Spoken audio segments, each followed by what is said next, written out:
Mayong buntag si Rabulin sanon hapit na ang atong pinili ay hinaot nga inyong hatagan og gibugaton ang inyong usa ka buto nga mao'y makahatag og kaangayan sa tanang katawan. Ang pagpili sa usa ka leader dili lang pinaagi sa usa ka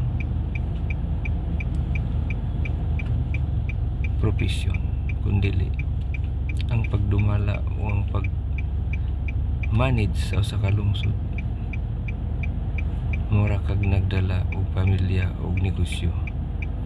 Ikaw mag-angay-angay sa mga ayuda, sa mga tabang angayan ihatag sa katawhan, labi na sa senior citizen.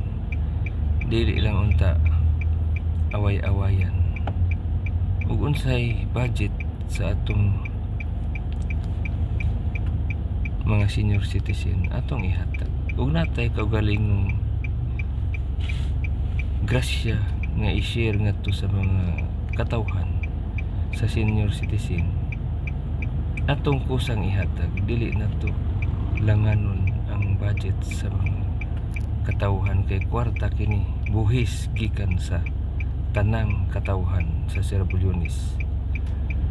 Hinaut unta nga dili ninyo ibasi sa kwarta ang inyong boto, kundili tan-aw ninyo ug unsay kaseryoso sa tao nga nagpapili. Ako di ay si Undoy Pirutso, kanhi barangay kagawad sa atong barangay sa Sierra-Bulones poblasyon, kanhi kagawad sa lungsod, ug kita usab nakahatag nag ginagmayng kaayuhan panahon sa diha ta sa panerbisyo. Mao nga akong hangyoon nga usa unta ako sa inyong hatagan og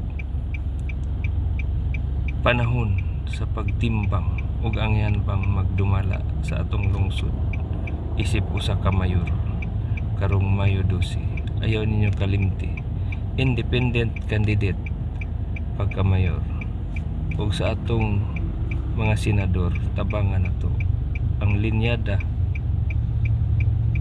ni Sara Duterte ug ni former President Rodrigo Roa Duterte. Kay mao nay akong gituohan na makahatag sa kaangayan nga serbisyo sa tanang tao, sa tanang sulok sa Pilipinas. Salamat o mayong buntag kanatong tanan, mayong adlaw kanatong tanan, tibuok kalibutan. Thank you.